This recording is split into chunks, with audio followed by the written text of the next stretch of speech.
Time now for the morning rush. The governor is scheduled to give an update today on the state's coronavirus efforts. She will be joined at 3:30 this afternoon. It's by state health officials. Now, ahead of the briefing, the governor is scheduled to take part in a virtual conference with President Biden as part of the National Governors Association winter meeting. The state's recent changes to the public health order now include less restrictive turquoise level. You see it right here on our map behind us. 4 counties sit in the new turquoise level. Counties can reach that tier after maintaining the green level for 4 weeks. It increases capacity limits at essential businesses, restaurants, bars, and clubs. Sports fans in Bernalillo County can now return to the stands in limited capacity. The county is in yellow, which allows for 25% capacity at outdoor sporting events. Well, the Isotopes have scheduled their first game with fans on April 8th, but that is still pending Major League Baseball approval. UNM Baseball is set to welcome back fans tomorrow. It's for their game against the Air Force Falcons. New Mexicans can also attend concerts again under the new framework. Large entertainment venues can now open at 25% capacity in yellow counties. That means Isleta Amphitheater can host about 3,700 people. San Diego Casino's outdoor concert venue can host about 1,000.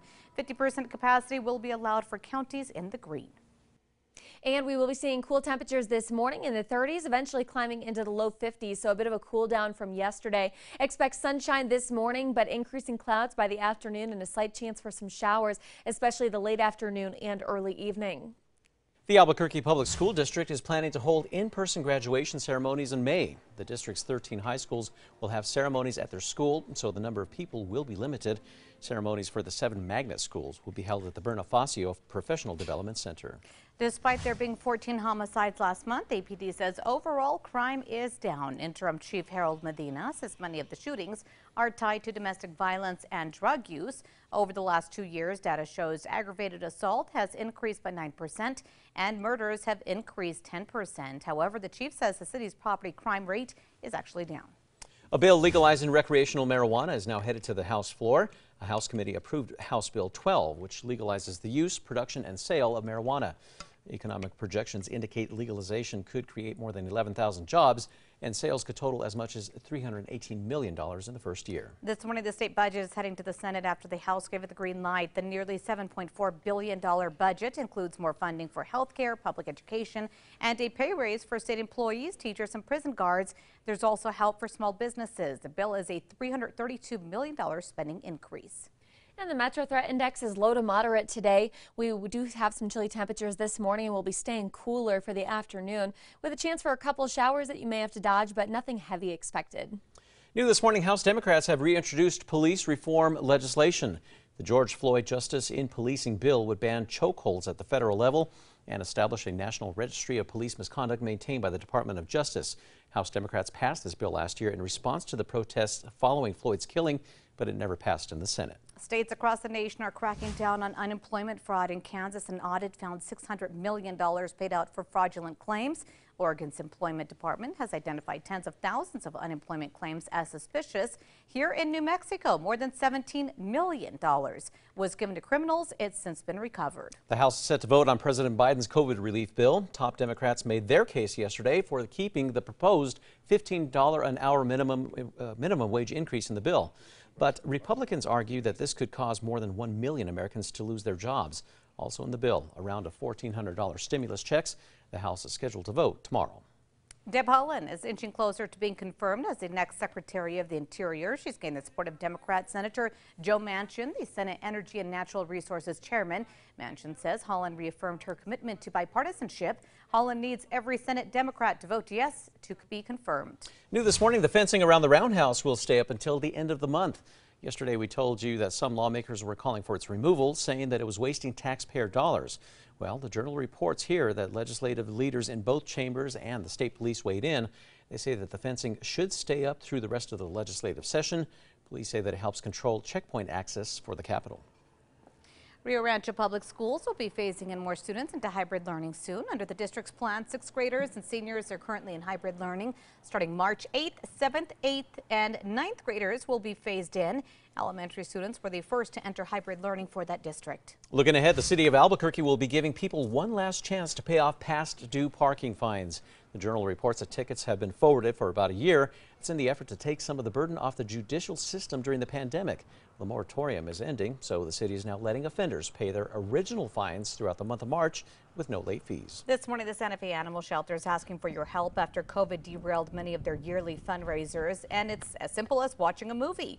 On March 5th, people can buy a ticket to see the movie Stray at home. 50% of the revenue will go towards the sick and injured animals at the shelter. For details, go to KRQE.com. And here's a look at the morning drive. It looks like we're pretty good on the roads this morning. No accidents or slowdowns. And the sun's coming up. We're looking clear, no weather worries. All right, take a look at this. We have new details coming out this morning. Get ready to see new vehicles rolling up your street and delivering your mail. The U.S. Postal Service is retiring its 200,000 vans, many 3 decades old. Wisconsin company Oshkosh Defense is building the new fleet, which will include electric vehicles and modern anti-collision technology. They're expected to hit the road by 2023. Welcome back. Look, on this day, February 25th, 1995, thunderstorms developed in central New Mexico and dropped pea-sized hail up to 2 feet deep for areas west along I-40 west of Albuquerque, and this caused multiple accidents on the interstate. There was also lightning in Portales that caused 3 structure fires. Now for the 5 facts. At number 5, some animals that were impacted by last week's storm in Texas are getting a second chance in Albuquerque after a shelter in Junction, Texas lost power. 2 members of Albuquerque Animal Welfare, that's when they stepped up and emptying the shelter of 13 dogs and 11 cats. They are now being cared for at the Westside Shelter. Animal Welfare plans to get them up for adoption by this weekend. Number 4, looking ahead, the Albuquerque Public School District is planning to hold in-person graduation ceremonies in May. The district's 13 high schools will have ceremonies at their schools, so the number of people will be limited. Ceremonies for the 7 magnet schools will be held at the Berna Facio Professional Development Center. We have the full schedule for you on our website, always on KRQE.com.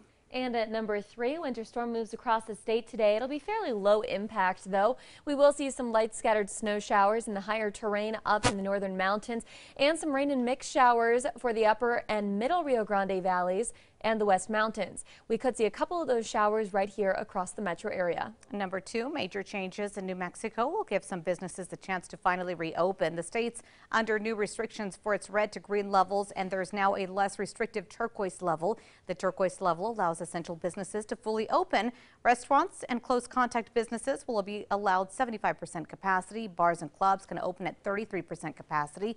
And 150 people are allowed at mass gatherings. For counties in the green, though, movie theaters and indoor concerts can reopen at 25% capacity. At number 1 this morning, one of the biggest changes, sports fans in Bernalillo County can now return to the stands at a limited capacity. It's according to the new revised color-coded levels. Well, in the yellow level, the state will allow 25% capacity at outdoor sporting events.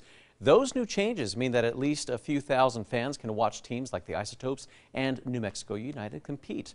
Well, the Isotopes, their first game with fans is already penciled in for April 8th. That's pending Major League Baseball approval. Meanwhile, UNM Baseball is set to welcome fans tomorrow. That's when they take on Air Force.